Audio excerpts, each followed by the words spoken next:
A PL, the 3 cores are up with a range rack to defend, not to mention their tier 4 towers, which are also under threat.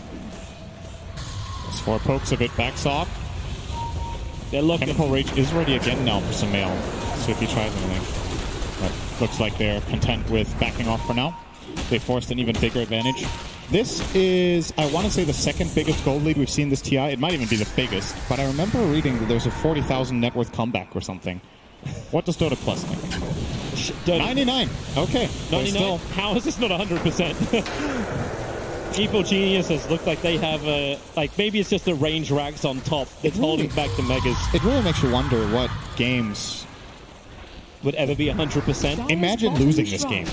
Like, the game is never over until the throne explodes, right? So it always must be. It is not. Even if it's 99.99999%, you never round up. There is always the chance. Well, we have seen Dota Plus round up. We have seen 100%. We have seen it. Is that the one? Is it the Shrine it's holding on to? No, it's not.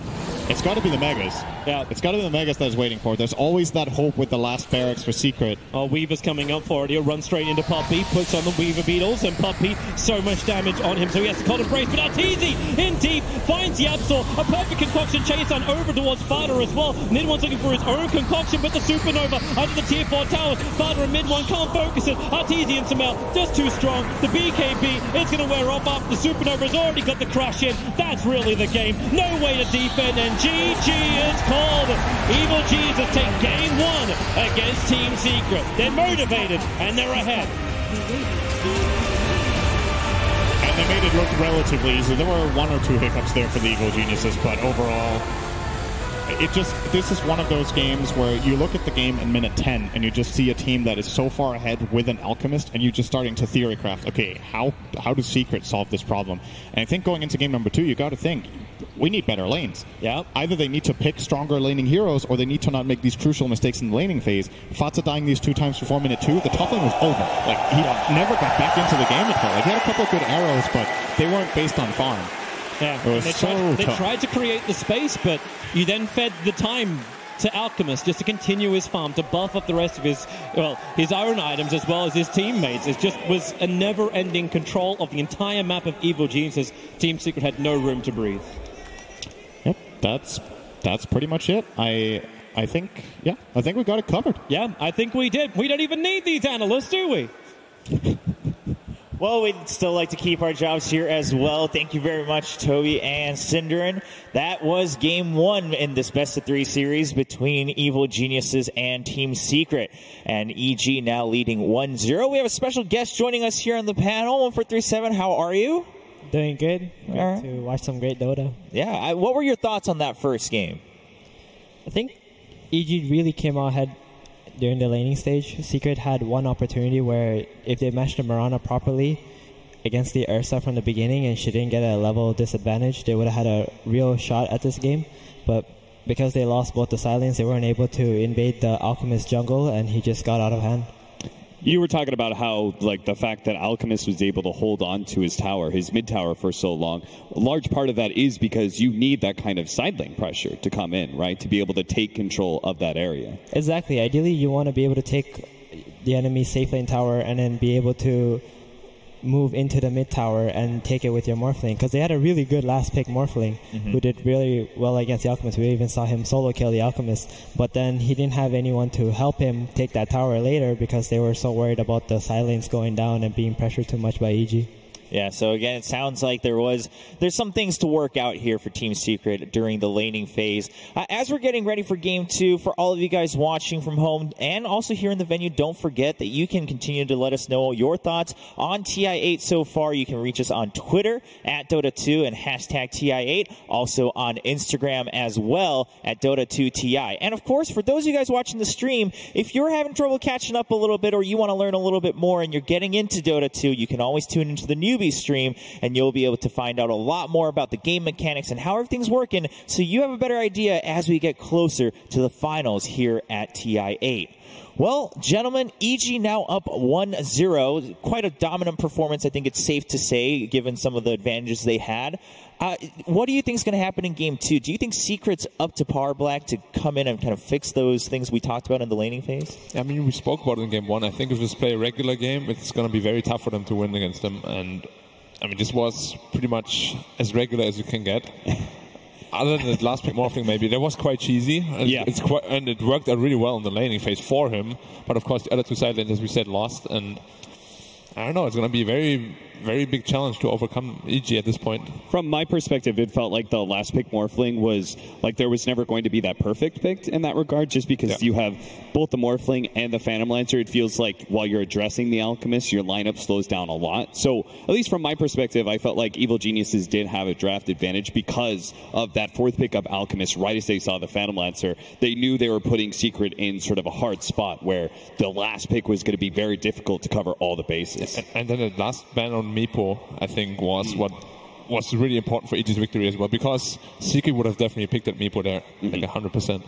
Yeah, 147. What about you going into game 2?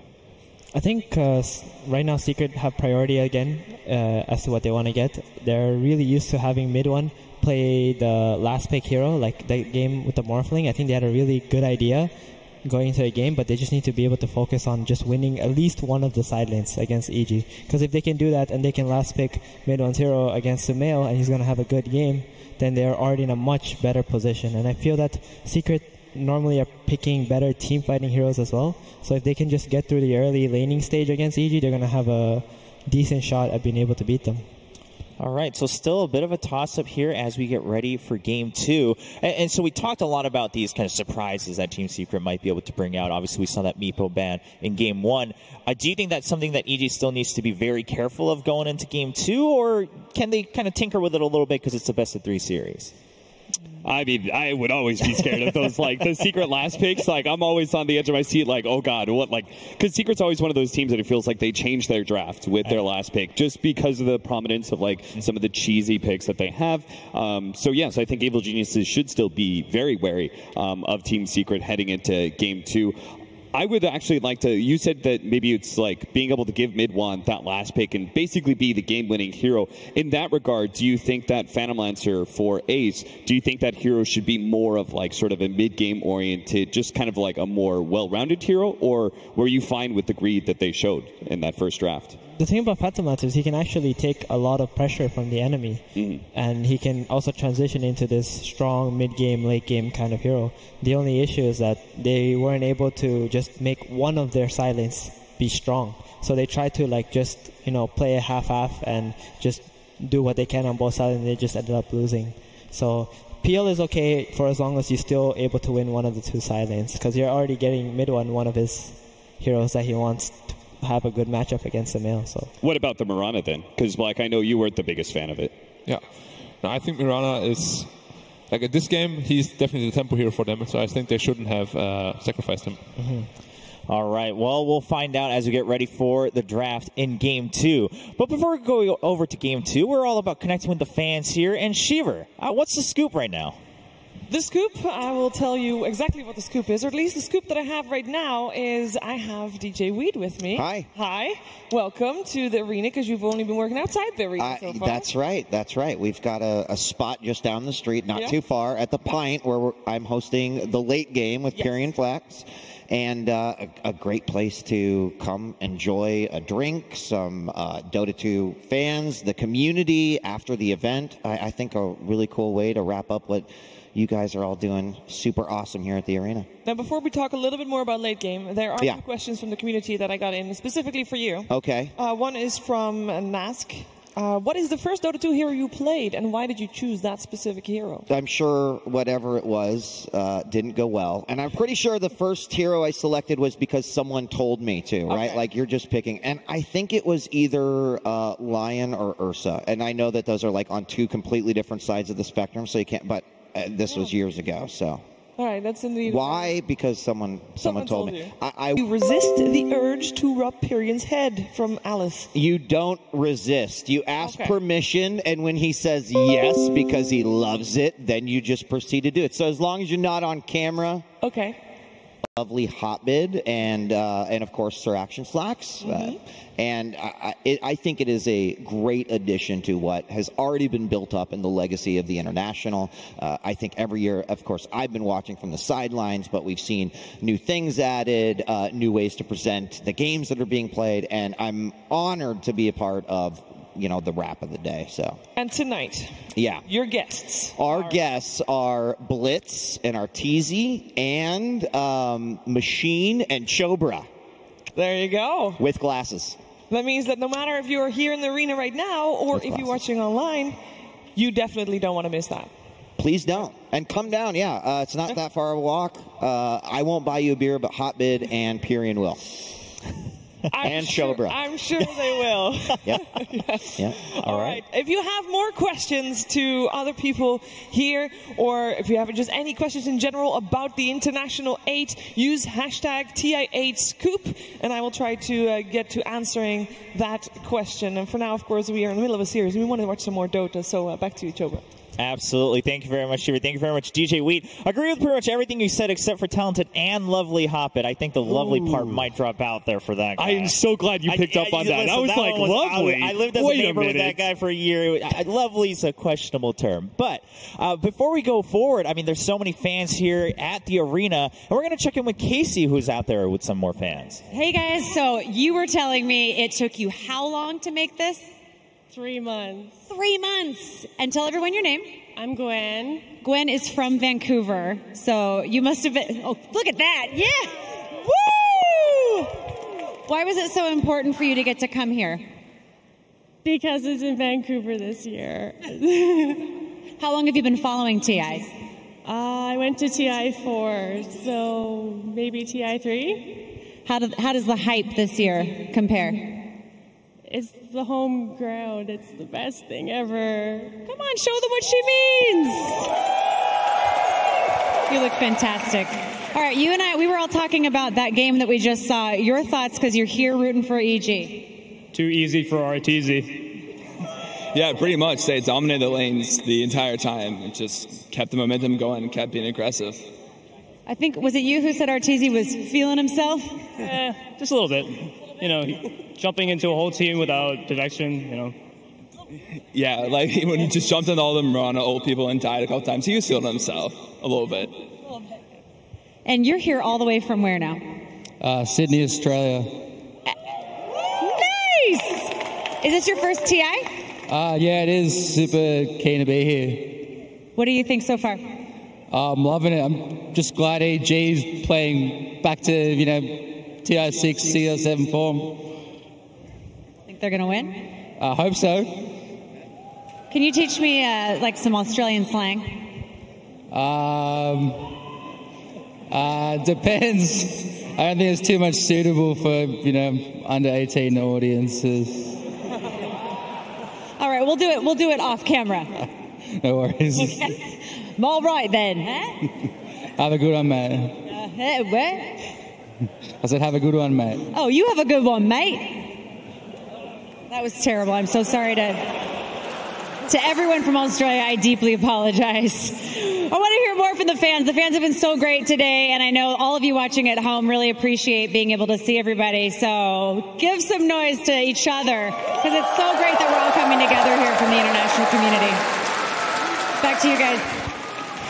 Thank you very much, Casey. Always a pleasure to see all the fans out at every international. And this one, I think, as the fans mentioned, it's special because it's the first time coming to Vancouver, right? A new location with the home ground fans being able to come out and just watch some great Dota 2 and cheer for perhaps your favorite teams, such as the two teams playing right now as you see them entering back for game number 2 in a best-of-3 series. It is Evil Geniuses up 1-0 against Team Secret. We talked a little bit about game 1, what Team Secret might have to do to come back in this series, and also EG, whether they want to continue playing a little cautious in the draft, right, as they go into the game. In terms of individual players, Black, we'll start with you. Anyone that's standing out in terms of either needing to really step up in game 2 or just playing as they have been? I think a really big piece in game 1 for me, at least, has been Fata. He played an immense group stage, played really well there, but last game he had a couple of crucial errors, especially early game. I think his mid-late game was, he played really well, but he just doesn't have he didn't have the resources to actually do what he was supposed to do. So I think he has to step up his early game just a little bit. And maybe that's why, like both you and Gods referred to early on in the draft, that you didn't really actually like the Mirana that much. And it feels like it's a very difficult hero to take over the game. So when you're kind of like, a lot of pressure is on him to be able to perform in that situation, just because he's got to create space for his other two cores. It feels like you have to do so much, and the hero just, I don't think, really snowballs as well as some of the other cores that they added option. Yeah, what are your thoughts, 1437, on Mirana? We talked a little bit about it during the Game 1 draft. I think the hero is really strong, like especially a team like, for example, BGA Storm, who was like 8-0 during the group stage. There are all the other teams that really have a strong understanding of it, but they need to have the Mirana itself. If it's on the side, it needs to have a really good start. And normally, if it's the hero going to the off lane, you tend to be able to get that because you can push out the lane, you can dive the enemy, and then you can really utilize the arrow easily. But when it's in the safe lane, it doesn't feel so strong.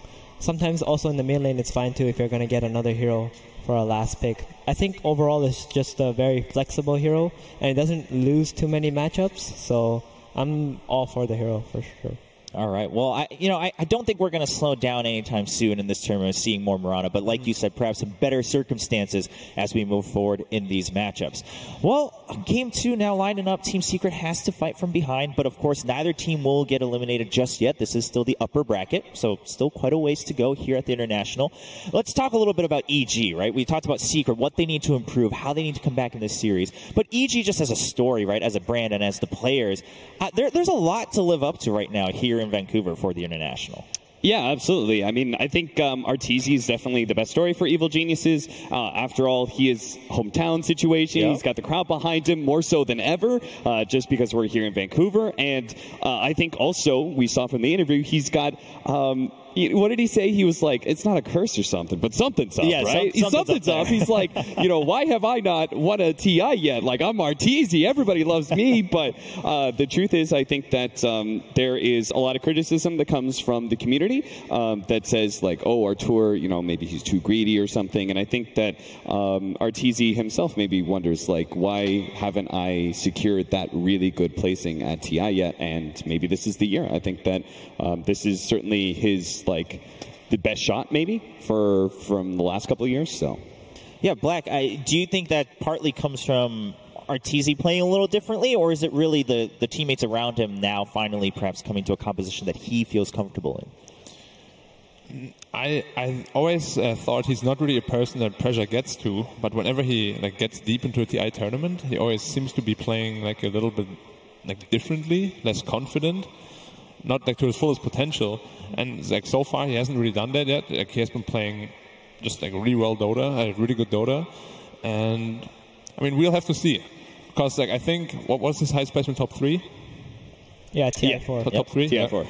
So I think when it gets there, that will be like his real proving ground, whether he can go beyond that. Mm-hmm. All right, yeah. One more test, obviously, this year. We'll see how it goes, and if he reaches the top, obviously goal achieved. If not, we'll see how it goes in the future years as well. Well, we're ready for Game 2. Can EG secure the victory and move on in the upper bracket? We're going to find out in this best of 3. Team Secret versus Evil Geniuses. Game 2.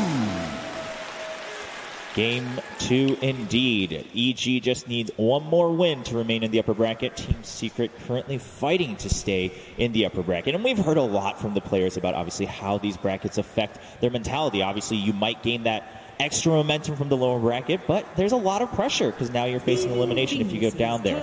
Well, the draft is underway. The bans have come out and we're looking at the first picks now in the hand of Evil Geniuses. So, Venge again?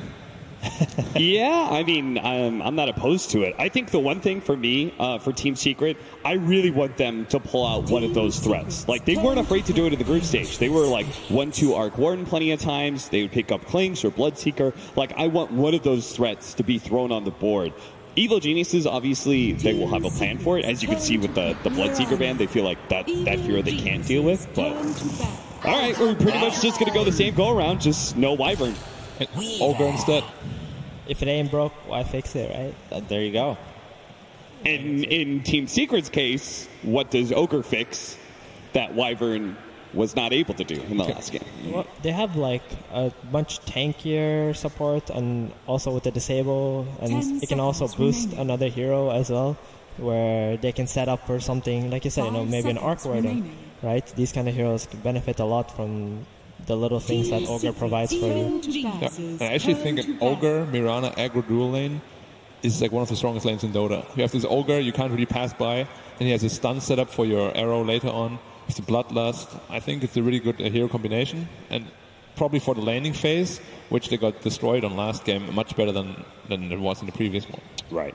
Yeah. We can also notice that Secret has a second pick again, so they're gonna definitely try to pick another flexible hero who can go carry or mid, and then try to set up for that maybe cheesy Meepo or something that can just overall carry the game for them. They have so much, right? Meepo, Husker, Arc Warden, Brute Mother. List goes on. Endless list, yeah. But right now, I think Secret need to pick something for Yapsor next. So Willow is banned. I think that was actually one of the best options because it has a lot of different kind of disables and really strong team fights. I think that's the best approach for Secret. Something that can have a decent laning, but more on the team fight, so that they can play more for the mid game. Because I really don't think you're going to be able to beat EG on the laning stage at all. Yeah. I know the crowd always loves either Ogre or Shaker. Gives them a little action. Tempo, but we got him on stage. What if they're both in one team? Oh, God. And they're both clapping they're both on the stage. In unison, yeah. All right, well, we're waiting for the next pick from Secret. It's interesting that Team Secret last time around had the Wyvern, so they had this really big team fight, and they were the ones who banned the Willow. Yep. And this time around, it's EG who take it out of the pool. We do see the Ursa being taken out from Secret. Didn't want to deal with that again. Yeah, that was a good ban. I think if they could not do well against the Ursa last game, they're not going to be able to do something this game for sure. And with this combination, Evil Geniuses wanted to take away the Clinks, which is what they would pick up sometimes against Weaver. Team Secret, it's a favorite heroes of them. That would actually be amazing right now. Because when I watch Ace play this Clinks with Puppey, they really have a strong understanding of how to play the lane. They don't even care too much about the creeps. They just focus on removing your regen, bullying you out of the lane, and it's really strong with Ogre as well. Imagine just a Bloodlusted Clinks, just hitting you for like 100 damage is going to be really annoying. Or from Necrolite. Wow, okay. That's something was, I think, banned last in the previous game. Yeah, it was banned. So this is a hero who can go in pretty much all three lanes. So right now they have Necrophos and Mirana, who are very flexible, and they don't have too many counters. So they're really setting up for a really strong last pick carry or something that can just pretty much carry the game. Yeah. In the laning phase, you like Necrophos versus going up against the Weaver, right? I think it's just fine. It's not the easiest matchup for Necrophos. I think he's much better at playing against, like, let's say, melee cores or something like that. Sure. So what happens if you Ghost Shroud and you have to bug on you? It's still minus armor, right? Yeah, it still does damage. And you actually can't clear it because you can't hit out of Ghost Shroud. So you need your allies to hook you up, basically. Quite scary. All right, well, EG taking some of the time here. We saw it last time. Might be going back for the Phoenix again, or go for the Undying instead. Also team fight support. Very strong for the laning phase, of course. I think Weaver Undying, that dual lane, is like, how do you even lane against that? You don't. It's very interesting that that they were willing to pick up the Phoenix and now the Undying here, both of which are like, they're not their favorite heroes. Mirana's not their favorite hero to play up against in the world because you've got this pretty heavy attack speed. But the way they played it in that last game, they were so willing to use the Supernova to force Team Secret into fighting. Even if the Supernova would die, like, they would always make sure they're using a situation where they have to turn around, they have to kill this egg, and we can force the engagement off of that, which I think that kind of chaos works really well with a Weaver. I think EG's understanding is that they're always picking these really strong side lane core heroes, but then they're always going to be lacking in the teamfight department. So in the last game they had this Phoenix for the teamfight. This game they got the Undying for the teamfight. Because if you just focus too much on the laning, sometimes you won't be able to close out the game properly, right? So yeah. It's hard to beat Ursa and Weaver when it comes to the laning phase, so that's a good point. Yeah. Well, we've seen some games prior, obviously, even on the main stage, where there was some trouble in closing out games, so teams trying to be more aware of that. Yeah, I was just going to mention Rubik because they have like Tombstone to steal as well as a Shikuchi. Shikuchi is probably the most feel-good spell to steal for Rubik that is readily available. But he hasn't been too popular lately, simply because of the emphasis of the laning phase right now. He's not the strongest laner, but I mean, you can definitely make it work if you just fade ball 2 heroes and then you like try to find favorable right-click trades. Yeah, and Yapsor's specialty with this Rubik is like he really goes with early boots. Yeah. So we can see that they have just Undying and Bench. Maybe if he gets paired against the Undying, he's going to be able to kite him, get through the laning stage a little bit. I think that's what's going to matter for Secret. Like, if he can get through the laning stage, he gets his early mana boots, he's going to be very, very strong. But if not, we can see a very difficult game for him too. Yeah. Sometimes Rubik just becomes this like a Drow Ranger. Oh. Now it's become a Drow lineup. It's always the threat, I think, with Evil Geniuses, VJJ. It's like you're going to open with some sort of range core, Enchantress or Weaver and something like that, and then by the 4th pickup, it could turn into a Drow lineup. Yeah, we should probably see like a Storm ban or something here. They don't have enough disables on Secret side. But then there's like actually quite a few heroes that Sumail can play. He can play Storm, he can play Templar Assassin, even Nina seems pretty strong here. It's a bit scary for EG, right? I think both Meepo and Brood right now are actually amazing heroes against the lineup they have. So if that's the case, then you can just ban out the Meepo and just get like Templar Assassin, so that you can just make sure if they pick Brood, you have like the perfect lane for yourself. Yeah, I would agree. You kind of have to cover all of your bases right now because Ace doesn't really play Necro or Mirana, so he's definitely going to be on the 10th pick. And it's going to be Secret to take away the Storm Spirit. Yeah. Of course, one of the most popular heroes with Drow, only lacking in damage, and just so conveniently, Drow gives you like plus 60 or 70 of it. Well, we're waiting on that last man. Will it be that Meepo again like we saw in Game 1? And as you guys have just discussed, trying to cover all their bases against Team Secret. Meepo still leaves a scar on me, man. Yeah. I lost my TI qualifier to that. Oh. So when you see that hero, you kind of recoil a little bit. You're like, no. I mean, it was that man right there who kicked me out as well. What's that? You kicked me out of the TI qualifier with a Meepo. All right. Every time I see that hero, flashbacks. You see that? He hardly even remembers. Yeah, he's like, that was just another Tuesday for me. Who are you? I had a worse defeat after that. That's all. That is true. That was scars upon scars. Yeah. The road to TI as it goes. Well, taking the time to think this one through. Yeah. Over a minute already. I mean, it must be similar questions that they're going through, right? Especially after that game. They're thinking about like what ban we can make where the other hero will not be countered or can counter the other heroes that we're unable to ban out in this moment. It's a really difficult situation to be in if you're first pick and the enemy has a really flexible draft like Necrophos and Mirana where they can be played in all 3 core positions. 20 seconds left. Yeah, not much time. They're going to have to make their last call. The Brood is out. The Meepo's in the pool. Yeah, Meepo's in the pool. It's not a bad Meepo game unless they pick something that can really... Like an Invoker, maybe? Invoker's quite good against the lineup, actually. Maybe.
Yeah, exactly. Maybe it is a good Tinker game, but like this hero, All right. Well, Secret seemed confident enough. They took their time, but they locked it in, and it's going into game 2. EG currently leading 1-0. So Tinker aside, we talked about the Tinker a little bit. Maybe questionable, but overall, do you think Secret's in a better place right now where they can play the laning phase a little bit more comfortably? They definitely have a very solid winning condition now with the Tinker. So, which is way better than last draft already. So I think this game they definitely have a better shot.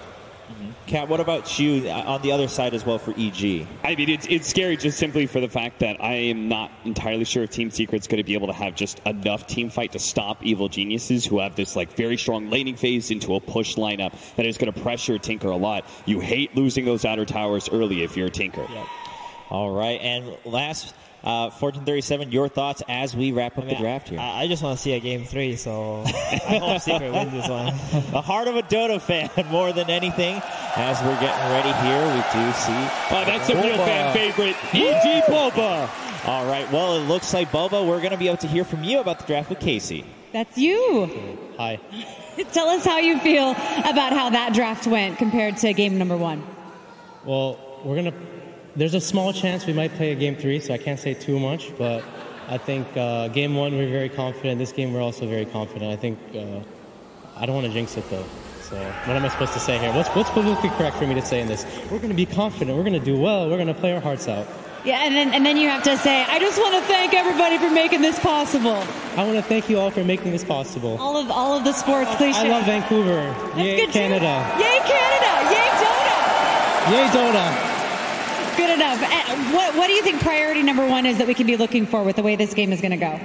I think you can look at both the 4 positions. I think both Crit and Yapsor, they've been playing really well in general. They're really good. I think probably the mid lane is going to be, I don't know, everyone's really good in this game. So, yeah, just look at everything. It's going to be a good one no matter what, Bull, but thank you. Yeah, no problem. Best of luck. Thank you.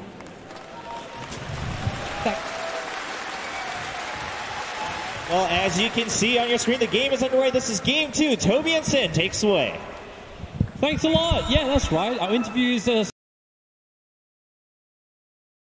do the best they possibly can. Sin, what do you think about the Tinker Fifth? Who doesn't love Boba?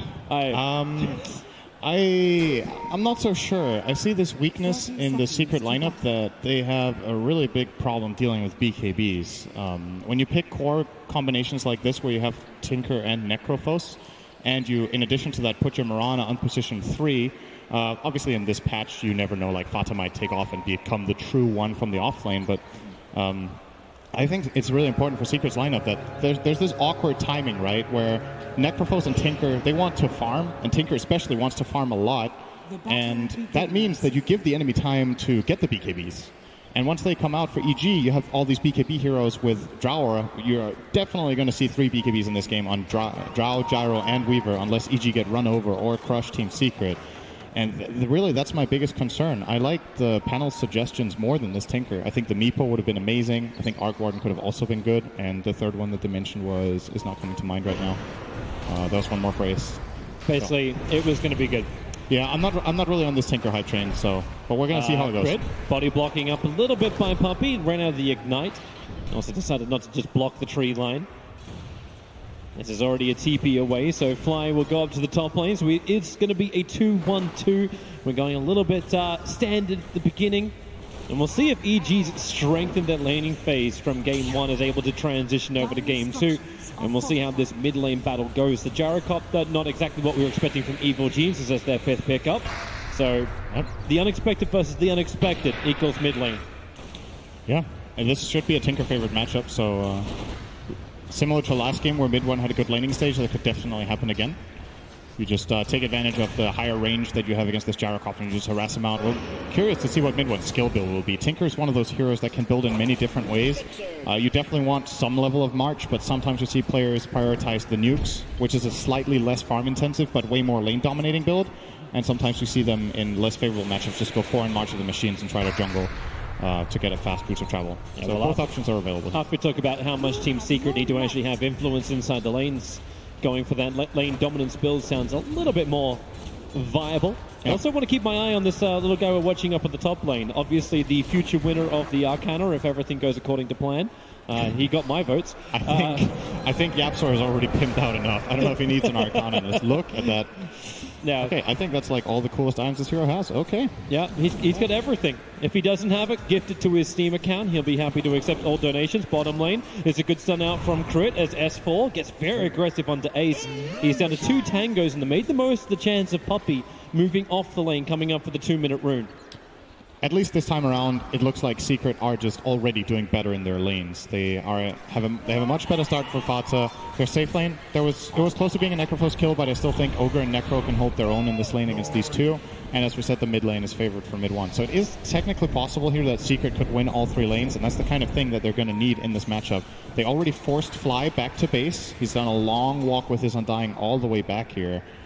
And in the meantime, obviously it's going to be free farm for Fata as Drow Ranger just can't come close to the wave. Yapsar is not letting him pull. Yeah, it's that dangerous thing. Bottom lane, perfect body blocks up. He doesn't have a Chen, but he's got an illusion. S4's got 6 charges and he will go down. Puppey will club him. And get the first blood for Team Secret, leaving Crit all by his little lonesome on that offlane. Crucial for them in this to do well early on. I'm still really looking toward the BKBs in this game. I know it's really early to talk about it, but it definitely is on the minds of the EG players. So if you're Secret and you can snowball this laning stage and get Tinker and Necrophos super strong before those items come out, that's like the ideal timing for you. Taking these mid-game team fights around the 15-minute mark before EG are truly online with that. Tinker and Necrophos are both exceptional heroes at that stage if they do well in lanes. Do you actually think EG should sacrifice earlier items to get to these BKBs, or do we still need a lot to have a lot of the utility items? You definitely need to get build-up items. If you rush BKBs, you run the risk of just getting out-farmed. S4 dead again. Oh. Bottom lane. Getting the Fata treatment from last game. Yeah. Does he have his TP ready? He does not. He TP'd down before. S4, at least as you said in game 1, Weaver can get back to the lane nice and quickly, but this is level 1 Shikuchi. It's still going to take a while. Yeah, it's a pretty long cooldown. And it's kind of a switcheroo from last game. He's doing better than Fata was last game, but he is not doing hot either. That's for sure. Fata's also got a lot of extra help on this top lane. Go telekinesis into arrow. That's what they threw into Fly just then. He's out of consumables. One, lasers, and Sumail. Obviously, that big mischance can't get anything more in. Puppey was hoping to rotate in and help him out, but it's a long walk back. Mid one's actually going all the way back to Fountain. So Puppey, hey, you get some levels in mid lane. Double damage rune. He can play up against Sumail. This does, however, mean that S4 gets a lot of space bottom. Fade Bolt, perfect, with the Starfall as well. Telekinesis arrow once more.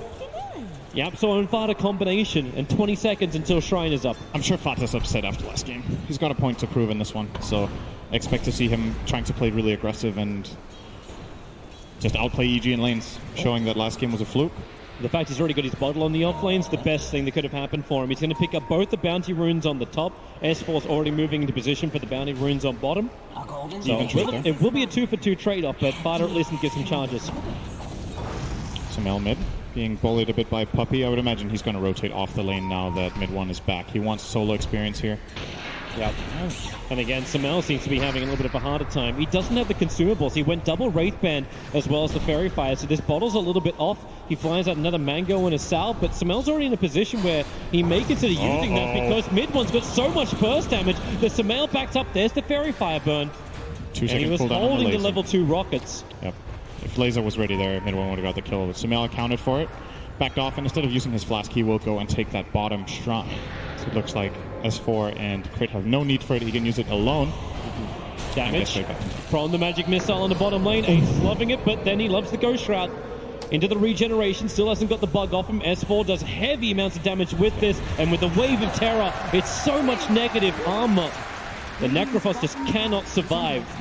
I think Puppey has been away from bottom for too long. I think this little move into mid that he made was fine, but he absolutely needs to help out his Necrophos. This big advantage that they built bottom is kind of diminishing now. Remember, S4 was level 2 minute 4, and now he's the same experience as the Necrophos. So in these last 2 minutes, EG have kind of full-on recovered this lane that they were doing really poorly in. It's going to get worse as well on that bottom lane. Once the Drow Ranger hits level 6, you'll have so much extra damage, but his Crit's movement so quickly into the mid, make the most of the call down with the Rocket Barrage.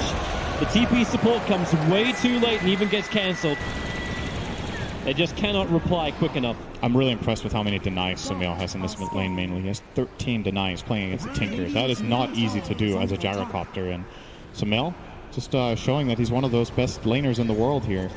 I still don't think this lane should be going this well for the gyro. You obviously have some tools, right? You can play the flat cannon, you can try to get CS, yep, but top lane, Fly in trouble. He's got a Soul Rip available. Actually, not enough follower damage. Arteezy's hitting pretty heavily into Fada. And YapzOr's not ready to really stop him.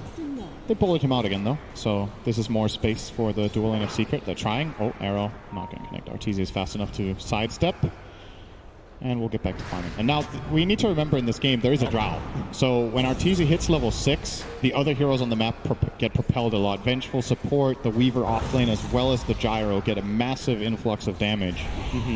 And when Arteezy's level 6, this top lane is actually successful. He can rotate off to the jungle, start farming the Dire Triangle on the bottom half if he really feels unsafe in the top area. And they can just leave a support to sit there, get some experience. Maybe you die, that's okay, as long as Arteezy's farming and their ranged heroes are having a good game. There's just so many heroes off the lanes. Like Undying went back, Sumail went back. Look at the CS of Sumail Fly, even TP's in so early. Like he only got 3/4 of his mana pool when he arrived in the mid lane. Looking for the rune, not getting it. It's bottom. Perfect stuns. They don't have level 6, however. Scythe is not up for the Necrophos with a bug on him. One more Death Pulse will do the work, and S4 will fall. Ace able to claim him. Crit. Okay, they'll get rid of the bugs finally. Yep. Getting that Ogre back into the lane solves the problem. Multiple Sumails, illusion rune for him. He's going to try and play the funny game. The two of them together make it look like the illusions are moving towards the bottom lane, but it really is the real Sumail with the cooldown available, and Ace is already starting to back off. Nice ping out from YapzOr. I think he realized that this is indeed a real gyro. Sumail is trying to conceal it, but it's starting to get more and more obvious from the mid lane position now. It's just AFK at the tower. Yeah. Gets pinged by Chris, like, move your illusion, it might just work. This illusion's not doing anywhere near enough damage to be real. They know exactly what's happening here. Cute attempt from Sumail, but this time around it does not work out, and I think it's time for him to rotate off the lane. He lost quite a bit on this, though. He has cooldown in his TP, so has to run all the way back to mid after running to bottom. And basically what this has done is put mid one ahead on the gold in the mid lane. Yeah. And mid one being ahead in gold means BTs will arrive a lot sooner, and then you get this very global presence harassing Tinker. So you talked about Evil Genius as having this power once Stro hits 6. Now she has it. Can they inflict enough damage? Should they be ganking up mid one to try and delay the BTs? Because once Global Tinker's online, I'm wondering just how effective that push is going to be from EG. I think you play around S4 right now. You use this Weaver having 120 damage from the Drow. Well, in total. That's not unreasonable. And try to play to his strengths here. Looks like what they're doing. Under the Reaper. Where's the Reaper's Scythe? It's going to come down. He needs got it off. The timing. Ace was trying to interrupt the timelapse out. Puppey has no other choice but to TP out. The Death Pulse gives him enough life to survive. Ace being there for his teammate, but now they're in trouble. YapzOr will fall up on the top lane to Arteezy. Ace has to Ghost Shroud, but his negative armor is dropping quickly with the Wave of Terror. Crits coming in deep with the Magic Missile will connect. The bug will fall off, but it won't matter. The real one's there to run straight through him.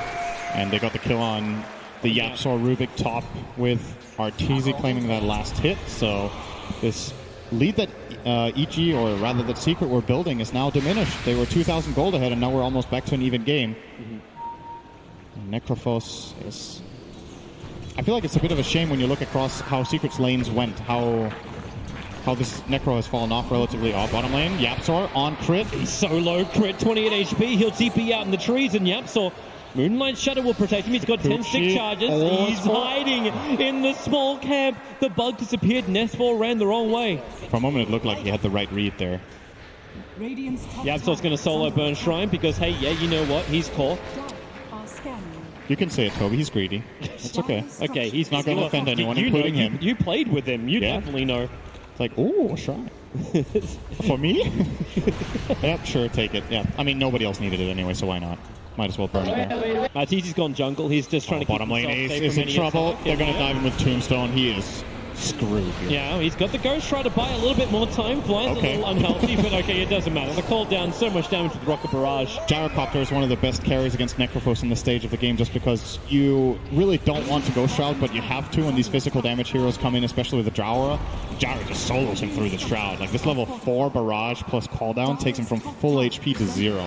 But you got what you're asking for, to play around S4's Weaver. S4 now actually has a TP towards the mid lane because Yapsol, Puppey, and Gus actually stops mid one from getting the instant March of the Machines down, which is there now, so S4 probably not want to stand here and fight. Look at S4 tickling now. It's like, oh, I lost my superpower. When Drow's dead, he's so much less scary.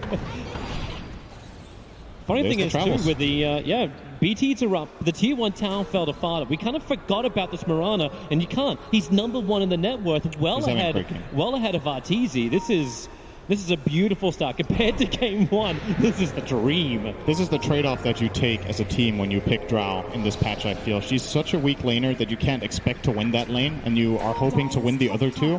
But since the bottom lane didn't go that well for EG, they're not in as nearly a dominant position as they would have liked to be. This Fata net worth, I think, is to be expected, honestly, in this kind of game. But the other core is doing a bit better, maybe, than EG were hoping. Puts them a bit on the back foot. Yeah.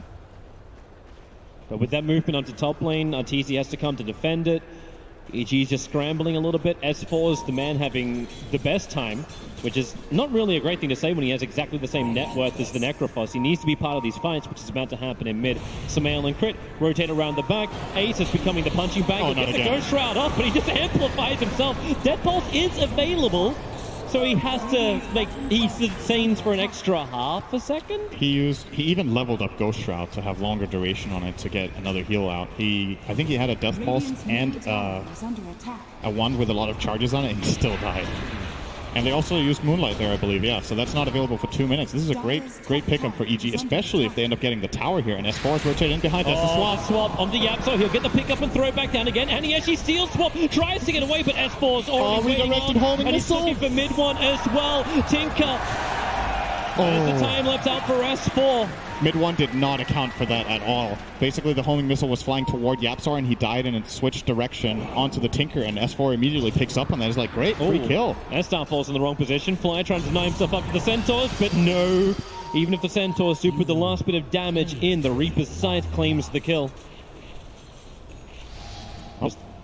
Now S4 is the top net worth in his team all of a sudden. Remember we said, he's only on net worth level? Well, he was 6th on the board. He just got 800 gold from those 2 kills mid, and look at that. He almost has the Dragonlance. So this is a build that has become really popular in this tournament compared to previously. In the past, you'd see Weavers sometimes go for Linken's build-up, sometimes they would go for bigger items. We've seen Deso rushes, we've seen Maelstrom rushes in the past, and generally here, because of the emphasis on the early mid-game, we see these Weavers go for the Dragonlance into Maelstrom, just really amping up that 15 to 20 minute timing and being super strong at that. You even add a Drower on top of that, S4 is going to be a beast in this game. Yeah. I wonder what S4 is waiting for. He's got the Observer Ward down, maybe Friends. Yeah, probably waiting for a little bit backup. They want to dive and take this tower with level 4 Tombstone, I'm pretty sure. And that Tombstone's not getting brought down unless Fata's here with Leap attacks and the Bloodlust. Yep. And Tinker also needs to be there at the right time. But Weaver having this double damage rune. Oh, Ace runs down. Not again. He's got the bugs on top of him, so Ace nowhere to really survive. Well, underneath the tower, the Tombstone has already been planted down. Yapsol is able to steal Decay, not Tombstone, so runs up the hill and away. But Ogre's already down for the count. S4 in the tree lines and onto the cover of March of the Machines. So Team Secret feel pretty good. The arrow just barely missing out, but Arteezy saying with objective-based gaming, the tier 1 tower needs to fall. S4 with the double damage helps to make it so. Yeah, that DD on Weaver was really good there. So what you see is S4 is not expecting to kill this Necrophos. He knows he can't get the kill, but what he does is he zones him off the back of the fight. The team is then able to easily protect the Tombstone when Necrophos does not join that fight. And, well, they end up getting that tower. And did they get a puppy kill to go with it? They did. And that went to Samael. So claiming a little bit of gold for himself as well. They're going to find Puppey once again. Crit there with the stun. Puppey was hoping to do a bit of a warding mission, ready for this fight on bottom lane. He starts to tank now as the pickup from Yapsol and the throw back. Yapsol, what's he going to be able to steal? Absolutely nothing. He dies before the steal can reach him. And EG are now, they're in the driver's seat. They've really taken over the tempo of this game. And honestly, I think this is just the nature of having Necrophos and Tinker together, is that he will give these openings. He's not going to get this kill. Yeah, he really No dagger. He cannot chase down Arteezy. He will be fine. Dropping a ward even. A little bit of extra fantasy points if you have Arteezy there for Obs wards planted. I do not. Classic. But yeah, this this EG lineup now is looking really strong, right? They're going to build in toward this timing. They got over this difficult stage in the game where the lanes didn't go too well, and now Secret, they still need so much farm. Like, Necrophos and Tinker need to build up these items. Tinker is not ready yet. He needs a dagger minimum, probably also a lens or whatever item he chooses to go for afterwards. And at that point, those BKBs, they're starting to work on them soon. Weaver will finish the lance and go into the Maelstrom. Sumail is currently only the recipe away from his. And you imagine Drow for Arteezy will be going for one as well after that Shadow Blade. So right now everything is coming up EG. The only thing they still have to worry about is the amount of damage that can come out of Fada. He's building in towards a Manta style, so dodge abilities available. EG go for Roshan. They don't have the greatest lineup for this. The Tombstone buys them the ability to do it just because the Undying minions are able to tank for Roshan, but Dro's taking a very long time to get there, and you kind of need Arteezy's damage to do this properly. Now, yep, scan is out, no one's going to hit it, the courier is flying in, and they're actually going to claim it. Yep. Team Secret are not there in time, and didn't really have a great way to counter it anyway. They could have maybe helped this if they got Tinker in position with 2 marches, but since he doesn't have a dagger, it's very difficult anyway to position himself properly. And EG, they just take advantage of the 2 key things they have to kill Roshan with. They have minus armor from Venge, and they have the damage amp from Undying's ultimate Flesh Golem. There's a lot of scribbles coming around that mid lane. Once again, Fly trying to command the troops, control up the Radiant jungle, make sure Tinker doesn't have the room to farm. We have an Aegis Immortal, so push down the lanes. And they're not really getting that much up on top lane. Arteezy's waiting. I'm wondering if Puppey lends a stun. Here comes mass TPs in. In fact, it's all 5 heroes moving to the top. Fada throwing out the arrow, hoping to catch out Arteezy, but he's hiding in the tree lines. No TP scroll on the Drow Ranger. Maybe the reason why they think they've got this. The TP just got delivered, but Arteezy, he starts to burn it. Do they see him in time? The leap up. The stuns are available, and Arteezy will fall. And he'll also give away Gust. Sure. That is a pretty good steal in this game. It's really, really good against Weaver. And in the right situation can be nice against the Jara of Sumail. However, his BKB will be flying out now, though. So, will be up. It's still, it's a grab. It's something for Secret. They grab a core kill. But Team Secret are standing on top of that Observer Ward. So if EG want to defend this Tier 2 tower, they may have the vision to do so. Yep. Either that, they have the vision to understand this is not a good tower to defend.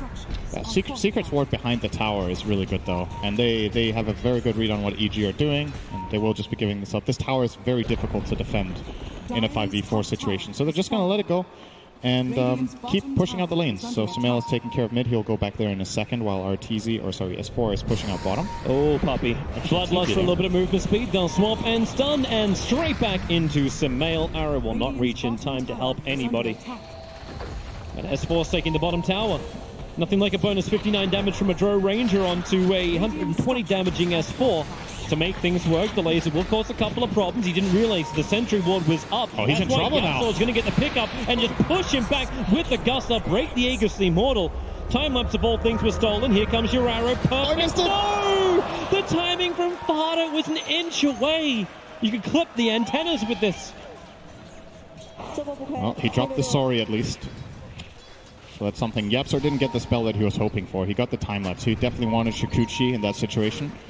They are really just staying on Puppey's butt. They're going to go underneath the Tier 1 tower with a Rocket Barrage. Sumail. It's a very, very simple kill for him. This is actually one of Ogre's worst matchups in terms of playing against carries.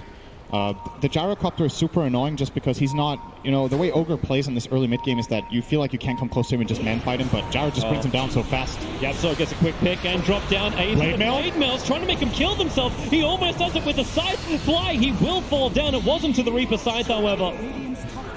But EG get what they were looking for. It was Yapso underneath the Observer Ward that was on the hill that saw over the tree line to get that initiation off. EG will be very happy with that. They got the kills, and they still had Arteezy just pushing out top, so he will take in that Tier 1. Already working on the Tier 2. Do have mid 1 TPing, and he is going for that lens. Curious to see what his secondary item will be afterwards. It will be a Hex or an Aghanims, or maybe even a Shiva this game, but I don't think that's the way to go. Still has a lot of room to grow, though. And EG, they just keep having this good grip on the map. The D ward from Puppey does come in at least, so they get rid of one of them. Yeah. But EG with the deep wards, they have very good information on the map. Puppey's looking for the hill. I wonder if he throws another one down to his south. He's thinking about it. And yeah, he does. He found the other Observer Ward. He can celebrate by consuming the Tome of Knowledge now. I think he wants to give it to someone else. give it to mid. Yeah, we need mid one to be buffed up a little bit more. Can Ogre even read? Oh, looks like he can. Oh, maybe he's going to pass it on? Only one of the heads. Oh, he wants the GPM talent. I think he's going to take it himself. There we go. Yeah. So, 90 GPM. This was buffed fairly recently. Ogre used to have 60 GPM on this talent line, but the 90 GPM was a nice little buff to the hero. Obviously, a hero that had a hard time finding farm and scaling. See Puppy running around with a 12 CS. Most of the time just used as a Bloodlust bot and a support that is strong in lane, but now you can actually get items and get that, for example, the Force Staff for your team with a Glimmer Cape that little bit earlier. And sometimes you can even get really greedy and go for an axe later on in the game. S4. And they see him, but they don't want to reveal the fact they know detection. Sentry ward is down. Time lapse is available. S4 is able to use it, but then again the pickup. Yapsor is there, and they slam down S4. Nicely done. They coordinated that very well. Knowing he would time lapse, Yapsor was standing where the Weaver was earlier. Gets that instant lift. And I think, did he even steal? He stole Shikuchi too. Yeah. So very happy with that one for sure. Yeah, this is the dream ability with Euro Rubik. Such fast movement speed. Leave arrow. Once you're getting close, the arrow will fly astray. But into the tree lines, they'll see Samel pick up and gets the call down into a BKB. Oh, and no. Team Secret, it was the dream steal, but now they're losing everything. Ace will have a little bit more of a heal, but that blade mail does not protect him. Evil Geniuses just pushing back Team Secret. But there is still problems. It's the fact that you have this never-ending spam coming in from the Tinker that just makes it difficult for Iggy to move forward. Is he going to smoke this or no? Fly? How valuable is your life? Okay, not valuable enough. Yeah. Smoke versus life of Undying. Yeah. It's 400 gold. You know, the smoke is a lot cheaper, but that cooldown has a high value. And Fly decides, you know what?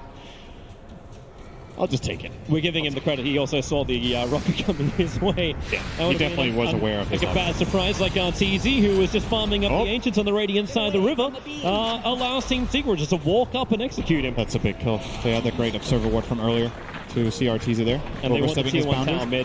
But pay attention to that last team fight in mid, how ridiculous the damage output of EG is. Arteezy going in for the flank gust, and then Samel runs in and casts everything he has. With that Drow Aura, Samel is destroying people in teamfights right now. He has both damage types, he has so much of it. And Secret, they've got to find a way of dealing with this Gyrocopter who's now building in towards the Aghanim Scepter. Never-ending pickup control. Yapsor. They always get Fade Boy. Yapsor runs in, but remember, he's got that ability with Shikuchi just to jump straight back out again. Tombstone dropped down by Fly, so they got the team fight because Samel, BKB, Flag Cannon working once again, but the throw range is dead, so this damage output is really not as high as he would really have liked to. They get the one for it, and Puppy, maybe a couple of others. Sentries are down, so they have really good vision. Samel jumps forward over on Yapsor. Shikuchi's away to safety once more, and away from the arrow that was flying forward. That homing missile was chasing the Tinker all the way back to base. Okay, is there anything more Samel than Blink Dagger Gyro? Is there anything like more like him than this? Super aggressive hero, item build that's just like, I'm going to jump in your face. It's really good this game, by the way. I think it's a great item pickup from him to go for that dagger. Simply by having the Drow Aura, he can compensate for... Generally, when you make this choice, it's like, oh, do I get Blink or do I get a damage item? It's like, you've got both, as long as Drow's alive. So he could just get in, get up close and personal, and do all of that damage with a flat cannon so fast bottom lane. The scan grabbed Arteezy. The arrow flies forward. It won't be able to connect as well, but it won't matter. Mid one arrives, secures the kill. Now going forward 2 and 8.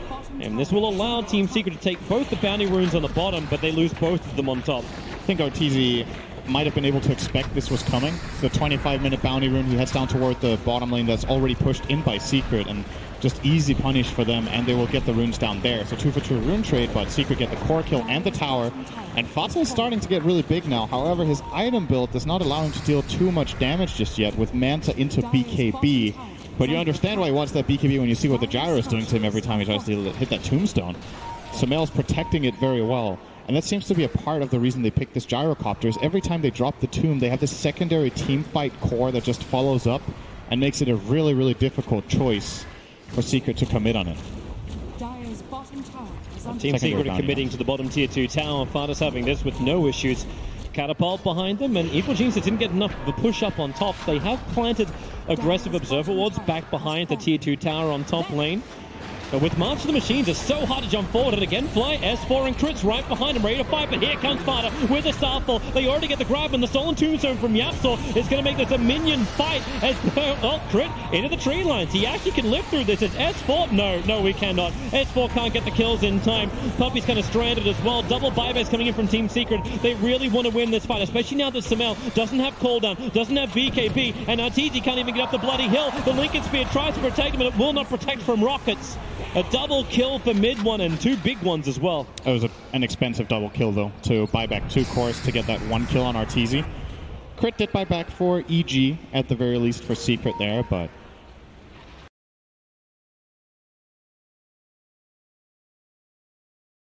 And once this Aghanim Scepter is over on the Tinker, yeah, you wonder just how effective that Lincoln Sphere will be. Fada changing his mind, going for the MKB. Okay. Probably he's realizing how imminent or how important it is to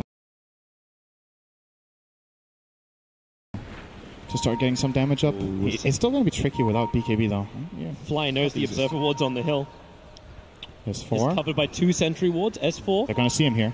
Well, they'll have to wrap around. Sentry Ward's planted down by Puppey. They got to get the stun control locked down. They've got it with the arrows, and look at him just chain. It wasn't chaining stuns, it was chaining damage. But now Evil Genius has come out of their own smoke on the run out of here. Necrophos tries to be the only one on the front line, but Puppey swap back in. Double Tombstones now being planted down. Aghanim Scepter will finally arrive for the Tinker as he'll try and jump forward with the Moonlight Shadow. Puppey has actually outrun them. He has dust on him, but now he'll just stun up Fly. The Rockets, they're spamming through so heavily. Fly can't take this. The real Barrage. It ain't the Gyro, it's the Tinker. Not the ideal swap target, for sure, for Crit. I don't know if you had another option there, but getting in the Ogre and the Moonlight, and they did not have any detection between them, I think, or Fly. Well, they did clip him with the dust, but nobody could follow through. Bit surprising there for EG not to get that kill, and Secret, they punish very well. It's something they've been doing a good job in this game, is moving at these groups that find cores. They found Arteezy 3 times, I believe, or even 4 as a group. They found S4 twice. Yep. If these are the kills that are opening up the game for them, and if they do get this one, this is really big. Yeah, they're looking to try and take Roshan. Evil Genius is coming over right now. Remember that BKB is a low timer for Gyrocopter. He does not want these fights to be extended. But with Sentry Wards, there's 2 of them planted down on the dire side of the river. There's no way for them to really hide. So with Stolen Wave of Terror of Rubik, it's level 3. They can actually get through Roshan a little bit faster. Fada's got the damage output required, and Ace gives them all the sustain they need. So yeah, this is Team Secret having both the Aegis and Cheese 30 minutes into the game. Each are going to yield. They feel like they can't access the area anymore. And give a big advantage over to Secret here. This Aegis and Cheese is important. Obviously the Cheese on Necrophos. Is there any... There's no Vessel on the Dire side at all, so Necro will be free to heal up fully with this Cheese. They got no Vessel, no Urn, and Vengeful Spirit Fly's not building in for that. He's building in for Pipe. They're trying to find ways to negate the never-ending damage of the Tinker. But Tinker's getting stronger as well. Hit that level 20. He's got +8 of the Mars Machines, even with a live steal from the spell. Moonlight they again. Find an extra target. Crit just walks straight into them. He wasn't on a warding mission. He was on a hunting mission. They don't know where Arteezy is. Yapsor so close to him. Arteezy has TP. He'll use it now. All the way up to top lane and far, far away. He waited really long. I wonder what he was waiting for. Commands. I think the only command there from everybody is get out. Oh, Nothing Fly. to stay there for. He's dewarding. Mid one has to feel like, yeah, there's too much pressure coming. They ping out the fact there was vision around. Yeah, S4, I'll trigger the Lincoln Spear, but both of those sentries are gone. So there's no more vision for Team Secret to pierce that Shikuchi. The goal now for EG is very clear. You look at their itemization, right? S4 as well as Arteezy. Arteezy finally gets his BKB. S4 is now working on his, so he will be getting BKB Lincolns, which is generally a pretty weak item build on Weaver. When you have the Drow Aura, you can still do some decent amount of damage.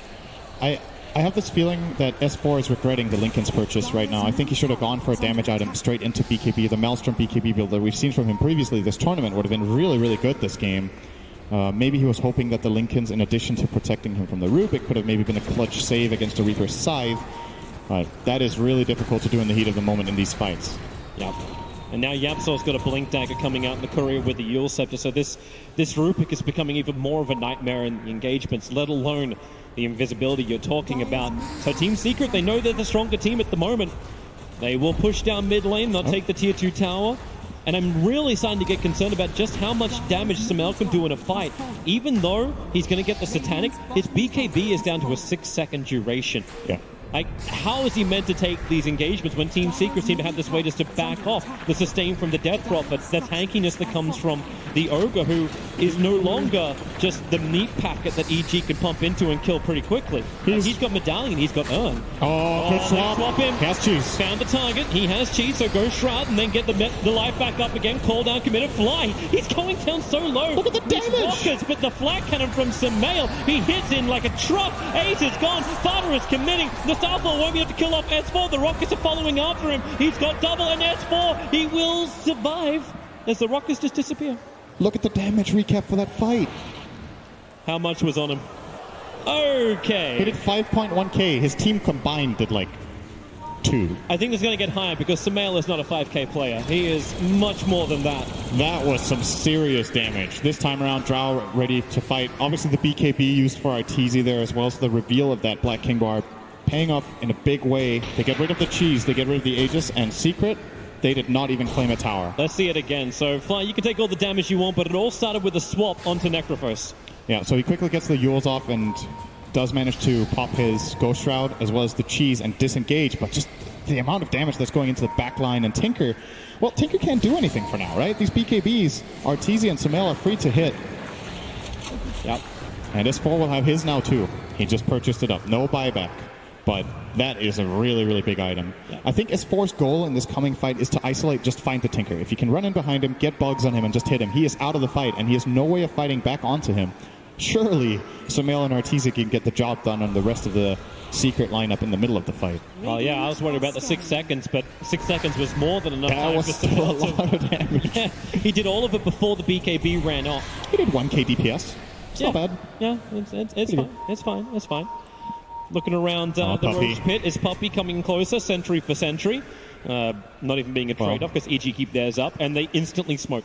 They have a feeling that Puppey and Secret have no vision up here just from Puppey's movement. That made like no sense for him to move up there if he saw EG's positioning, so they feel very comfortable with using the smoke of deceit from that information, and they're trying to get a backstab move in here. Ace would be a great pickup. He's got Yules swap him again. Now, so yep, there's just swap. This feels like a deja vu. Magic Missile will connect as the silence is making a couple of problems. And Samael, BKB jumps forward. The flat cannon's already expanded, but it won't matter when they've killed off Ace. The Team Secret, they got some distance. Now the BKBs for Evil Jesus wear off, so they pick up Crit, look for a quick little revenge with a Wave of Terror. They'll get the negative armor out, not to mention the stuns, chaining them to fly. Mid one with a double kill. They'll kill the Death Tombstone.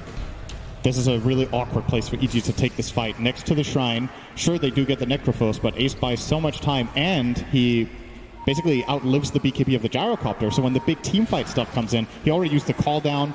He has no BKB, and Samael has to back off, and therefore EG can't really chase down anymore. And S4. Good read from Secret. Oh, he found him. He'll actually jump in. Oh. TPing out quickly. Got the ring off. And you need just a little bit more damage from S4. Yep. Any damage out in there, and that's a dead Tinker.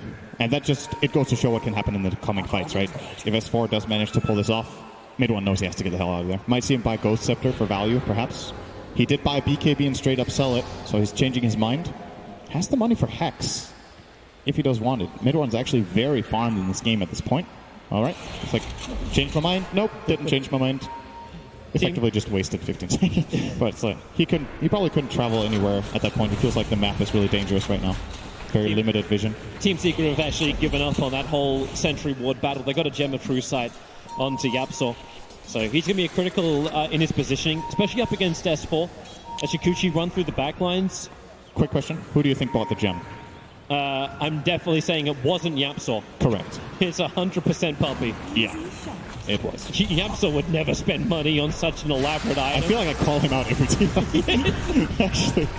Including the one you played with him? It's just like, Yapsor, can I not just buy you the gem every time? I'm getting flashbacks. Yap, can you buy a gem? No, I'm 200 gold away from Lincoln's. Okay. Moonlight Shadow is up as Evil Geniuses. And waiting around the mid, the Wave of Terror, as well as the Fade Bolt from Rubik, push the lane back a little bit further, and it's just a 5-man fight. We're looking almost over the ravine that is the mid lane. Okay, that's an interesting line to draw. Go this way and walk into Team Secret.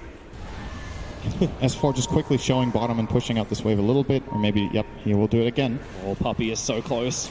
And this is the what vision! Throws it down! The arrow will connect, BS will swap him out, Arteezy will be able to survive and get the guns back, and Samael turns on the power! After mid-1, he got the big one! Will there be more buybacks? Ogre's already committed one, Ace gets the side stop, it won't be enough to kill off Arteezy. The time lapse from S4, he'll even repair the damage. As Team Secret, they did double buyback, mid-1 did it himself. But for the ward that was meant to actually be the greatest way that Team Secret began the fight, it became the Achilles heel when they couldn't kill off. Crit's positioning was flawless. Oh. That swap just changed absolutely everything. If he doesn't get this swap off and Arteezy dies, the fight is really hard, but he swaps himself in, they get their BKBs off. Samael gets a fantastic position with a 3-man call down flat cannon. He just blinks into them and lays in, and that's all it takes. Tinker, especially, being caught by Samael is really, really important for the outcome of that fight. Mid-1 probably felt very good about his position, but Samael took advantage of it. 50 seconds until Roshan will respawn. Both teams should be back to having both ultis up. But you see Team Secret, they know what's coming in. Let's have a quick look at this fight again. Observer ward goes down, Arteezy is initiated on, and Crit waits for it. Even the stun flying in with the arrow, he knew. He was the bodyguard. This damage with the gyro. I'm very curious about the endgame stats of how much damage Samael has done this game. These fights look pretty ridiculous. Oh, he's 11-0-12, by the way. All right. If you got him in your fantasy team, you're probably getting a lot out of this game. Well, right now he's worth 15.8, which isn't too bad. But if you're a Puppey man, he's over 20. So, nice support pick. Yep. He placed the wards, whereas EG had Arteezy ward. Only once, though, I think. Should also flag, too, that the Gem of True Sight is still in the hands of YapzOr. So at the end of that fight, they're actually able to regather it. Yeah. Oh, did he even die on Yap? He was carrying it the whole time, right? Yeah, he got chased down. I don't believe he died. He has another swap now, by the way. I'm not sure EG are aware of this. This is a really big steal to use in this situation. If Necro gets jumped, you can see Secret baiting it. They want them to go on Ace so they can swap him with Rubik. 2 sentries. They saw the one in the mid lane, and look at Team Secret. They just go to the EG side of the river. They'll check in. They'll look towards Roshan. They're wondering where Secret is. And now Radiant is Dire, and Dire is Radiant. This is the new map change. They mirrored. Yep. The primary problem here for Secret is that their side lanes are more pushed than EG's are. But that's why you have a Tinker. Yep, he has to go and take care of that, but that leaves his team a bit vulnerable. They're checking out the rush with the arrow. Nobody's in there. Yep. EG being very patient. This is classic Fly stuff, by the way. This position with these wards at this time and standing and covering the area. It's how OG won at least one of their majors. This spot right here. Mm-hmm. It was their really big comeback against VP, I believe it was, in the grand final game 5, was it? Is Puppey trying to bait? He's walking down to the mid lane. Rubik's going to finally TP back. So they see the Drow Ranger get the initial stun. Fada, they just nuke it, but the swap, it won't be enough. The Staff will fold him up, but now Samael, blink in, turn on the flat cannon. Damage. The Scythe wants to buy a little bit of space. They're able to kill off Crit. So it is a 2-for-0 trade-off, but Samael is still up and fighting. Satanic is burdened. S4 was with him, holding the hand the entire time, but Puppey, the only one to go down for Team Secret. Fata survived because Drow was dead. Else he would have died to Samael's Jara, but just lacking that little bit of extra damage, and Arteezy out of position, doesn't get saved fast enough by Crit. Secret just take advantage of that situation and get at least an extra kill, but they surely would have opted to find Samael. He still does disengage and get out. He is such a big kill on the map right now. Mid-1 is just trying to get as much into himself as possible, so if they can, they bring in the damage, they bring in the sustain, something to enable them to survive Samael. I'm not sure if the Shiva is the right choice. So the armor is obviously extremely valuable, but I think Secret and Mid-1's goal in this game should probably be to play him outside of the fight and just chain hexing. If he can get the jump on the Gyro, the Drow, or the Weaver, obviously the Weaver with the Linkens will make it a bit harder, but they have had the tools previously in this game to get rid of that. So it's just fine the sustain for now. Let's have another quick look at this. So Arteezy killed off really quickly. The Starfall from Fada. That's why the swap and everything else as she followed him up the hill. And Samael, damage output is good. And if it wasn't actually for Ace, that Ghost Shroud, the Magic Wand, Brings himself up pretty quickly into live. Fly. Telekinesis. This actually gets going to be a nether swap from Yapsol.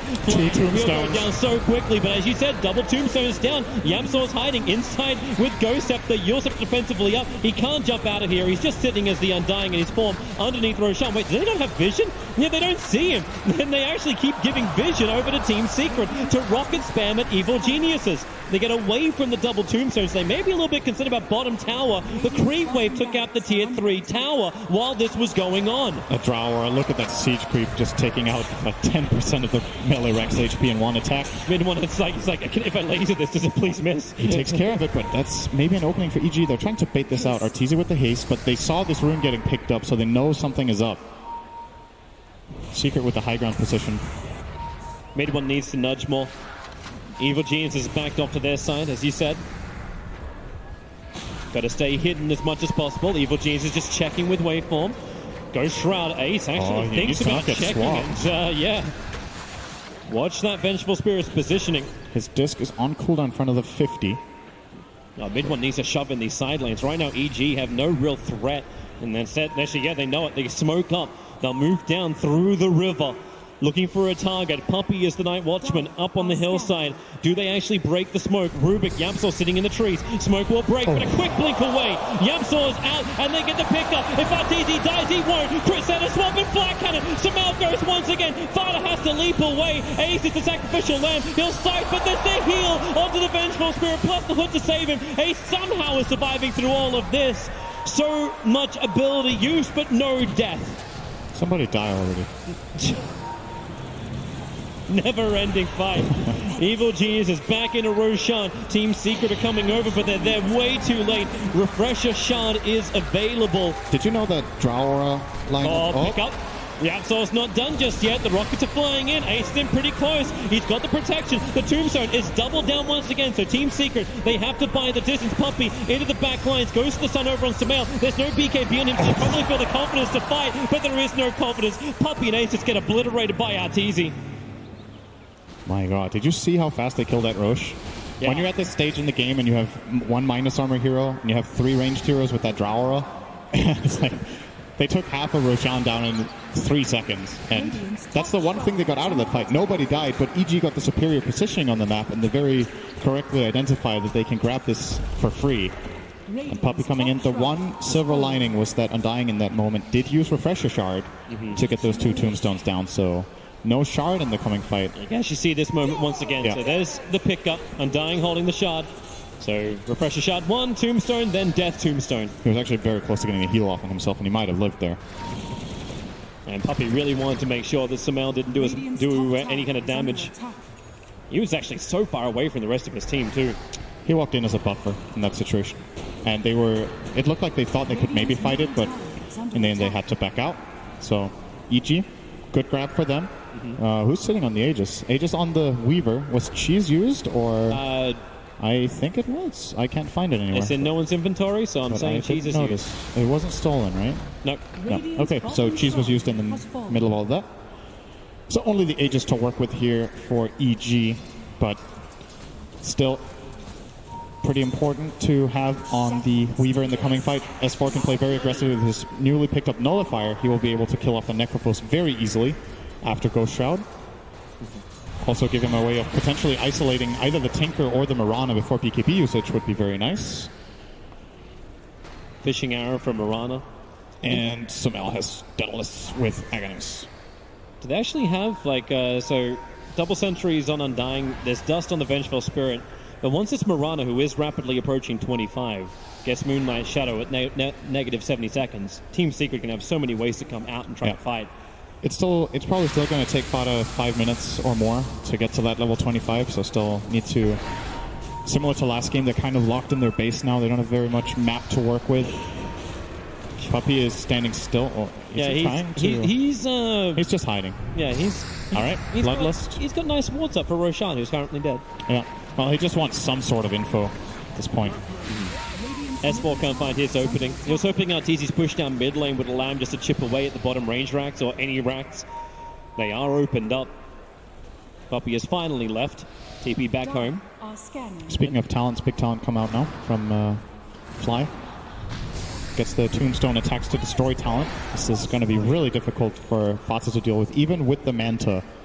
It does take him quite a while to get rid of that Tombstone. So they need a little bit of extra help. And Evil Geniuses, they've currently got Team Secret pretty much stuck inside their base. There's no real vision for Team Secret outside of the base, apart from the 2 observer wards around Roshan. But this means that Tinker TPing out into the lane, like we're seeing mid one do up on top lane at the moment, it's so risky for him to do, but he has to. Like, this is just that calculated risk. They need to be able to slip in behind the lines of EG, because that's one thing that EG are really not good at. They're not great at catching out the Tinker without setting up a trap, and they're not good at actually holding back the global pressure. Mid one can delay this game a very, very long time. Yeah, as long as he's free to get out on the lanes, he'll be fine. But maybe going to see EG play some Tinker wards soon. Could be a possible solution for them. Yep. But they have to go pretty deep for it. They're gathered up on top lane, but that's 3 creep waves and a catapult pushing towards their tier 1 tower, tier 3 tower on the top lane. Someone will probably have to come back to deal with this. Yeah, they absolutely have to defend this wave. I'm surprised they're not going yet. Oh, they're committing. They're paying it now with Samael. Maybe they are willing. No, they're not willing to buffer it. Going.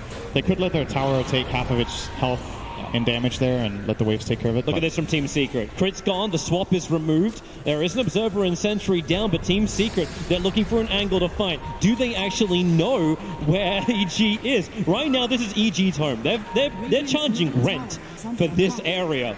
Oh, the classic fly spot again.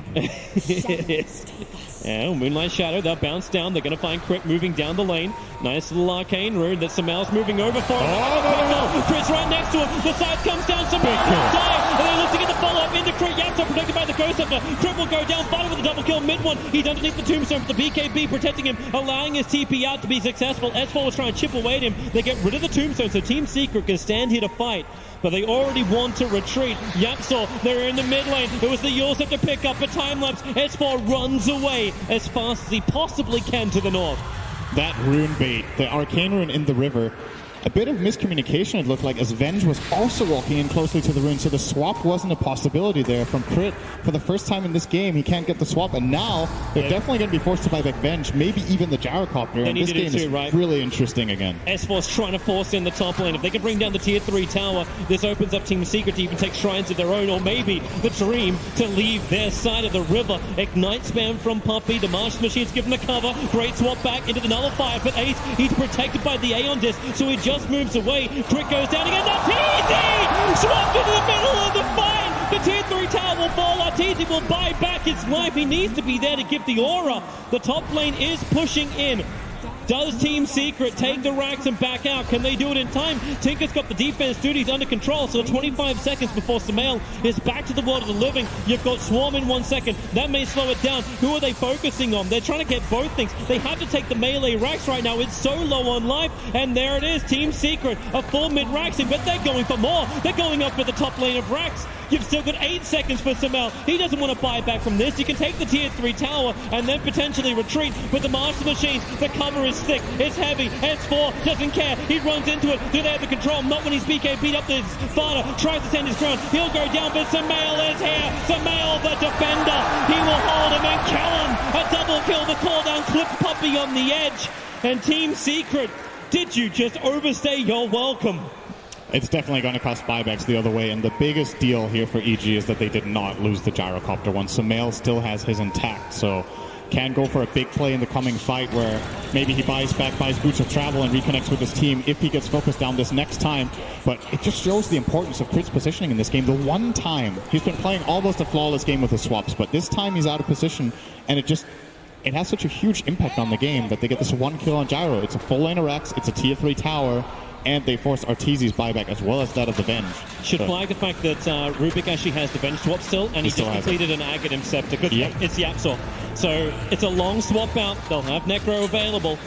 But now it's going to be the continuous steals. They pick up, and he actually grabs the Weaver. Sentry Ward was down. That's why you can see him. Time lapse will be available. But there's your jump in. Samael killing himself with a Rocket Barrage. And now Nullifier. Ace, he's still protected by that Aeon Disc. S4 has to BKB. He doesn't have time lapse available, so he knows he has to retreat back out of here. But with the Tombstone, they have the cover, able to do such a thing.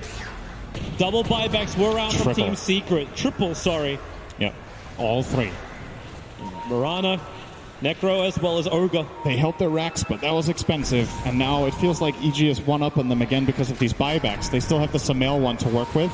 And I believe S4, yep, he has his. And 7,000 gold. That's pretty convenient to have at 50 minutes in. Sure. He's working on a heart. I'm not completely sold on this. Wait, for Samael? Or for the Weaver? S4. S4. I think he's safe enough in his BKB that he could buy a damage item right now and just really lay into them when they BKB. Just find the Tinker and kill him. But it feels dangerous against the Necro too. Yeah, if you're just down to a bit below half, you can die. But at the same time, maybe his logic is, okay, I'm going to be going in and out of the fights, and I can regen up really quickly and come back with full. Yeah, but then Ace finishes up his Aghanim Scepter and drops the Scythe, and you're gone. It could also be a sieging plan that they want S4 to hit the towers, and then they can swap him out with the Venge if things get real bad. But with a heart, he's very difficult to open up on. He can take towers with Drower. He doesn't even... You see, his damage item in this game is a Nullifier. He still hits for like 320. So I almost prefer him to actually get the Aghanim Scepter. Let Samael be that front liner, so then you can get the Aghanim's time-lapse onto him. Wouldn't have been a bad idea either. But he did complete the hub. Totally done. So we have boots to replace, and that's the final thing for S4. Oh, look where EG are. It's the fly spot. Hello. Yeah, we need a swatter. Welcome to fly spot. Moonlight, Shadow, Team Secret. Have they learned the lesson of exactly where they are? Rockets are spamming out from Tinker as Mid-1 defends from his own high ground. Now Evil Jesus, they come out of their spot, but do they really? This is their area. Puppy's right in top of them. They'll swap in and find the ground. Yamsor just explodes. They move over towards Puppy. Samael found him. The BKB does burn from him, and Samael, he'll find him in the tree line. Goes up, does not protect Puppy inside that cooldown. He buys him time to get at least one stun off, and the March of the Machine starts to lacquer up. No buyback on Puppy. No buyback on Puppy. Buyback was also burnt from Yamsor, so only one more buyback available. This should be the rush for EG. They're just waiting for it. 45 seconds. They have the courier sitting there waiting to get the information, and they will keep controlling the map. They can try to hit high ground, but I don't think they are going to give it a shot with only the Ogre dead. That's not enough to go for the siege. It's nice for them that there's no bloodlust, but still, the Tinker as well as the Necrophos can be quite the wall to pierce through. Also have to remember, too, the fact that Team Secret do have that mid lane of racks up and running. So EG have to continuously nudge this in. Yep.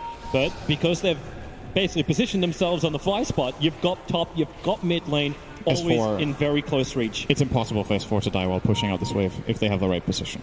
They have level 3 swap, and S4 has 3.6k health, 25 armor. So then it's like it's on mid-1 to add more pressure on that bottom lane. He has to get these side lanes out. Obviously, very fearful of a Tinker Ward up at the top lane. Yeah. And when EG are missing like this, they know something else is up. But hey, Roshan, one moment he's there, and the next moment he's just... I thought he was upgraded to be stronger. Yeah, if this would have been faster a while back. Back then it would have taken 3 seconds. Aegis is on the gyrocopter, so he can be the front liner. S4, he's got the cheese.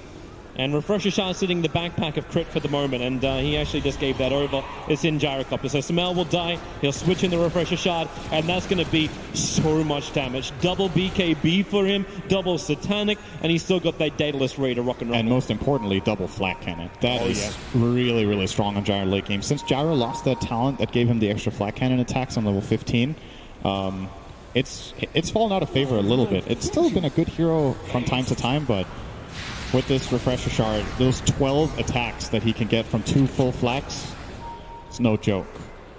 Team Secret are on total defense job now. Yeah, they lost all 4 bounties. That's to be expected at this point with the full control of EG. Actually, they haven't taken the top one. Maybe they'll go there. Maybe they won't. I think this is the first game that we get to cast during this whole TI that's going to approach the 1 hour mark. But now that I've said that, this may be the final push from EG. It is possible. See if they can do it in under the 60-minute mark. As they are looking to barrel down mid lane. Fly already commits the Tombstone up on the high ground. Who wants to come close to try and finish this one off? Remember, it takes a hell of a lot. Arrows fly forward, but the Tombstone zombies, they just soak it up. The laser bouncing through. Samael now burns the BKB. Remember, he's still got the Refresher Shard. Nagus available. Ace, Aeon Disc is already going to trigger on him. So EG take objective, and they will reset to come back. Yep. They're going to wait for... Maybe they're going to let Samael heal up a little bit and go again. Actually, they gave the Refresher Shard to Fly. They might just go for it straight away before Secret are expecting it. So now there's no Refresher Shard on the Gyro for his secondary life. Oh, looks like Fly is holding on to it for now. might wait until he has 2, and then if he dies, he has 3. Samel actually needs more mana as well, but he just found himself an Arcane Rune. Radiant's bottom barracks. As this courier bringing some clarities, it's bringing 3 mangoes. 3 mangoes coming on the courier to bring Samel back up to fighting mana. Yeah. That's a lot of gold. That's indigestion is what that is. 9,000 gold. Don't know if you can take that many mangoes. Arteezy's looking towards the top lane. Under the cover of his freshly purchased Silver Edge. Hoping for a target. Courier. Oh, rares for everybody. All right, no items on it at least. Wait, what's that PPD? S4? S4 trying to run straight through the middle. He did get the swarm off, but it's distracted so they can go in through the top lane. S4, Irelia, smoke and mirrors. Laser will bounce around. They swap in mid one. Mid one's in trouble, and he's going to go down. Buyback is available for him. He'll have to use it instantly as that call down flag cannon from Samel. It will finally wear off, and they haven't got enough of these tools to really make it work. They actually have to wait it out. There's so many, like, undead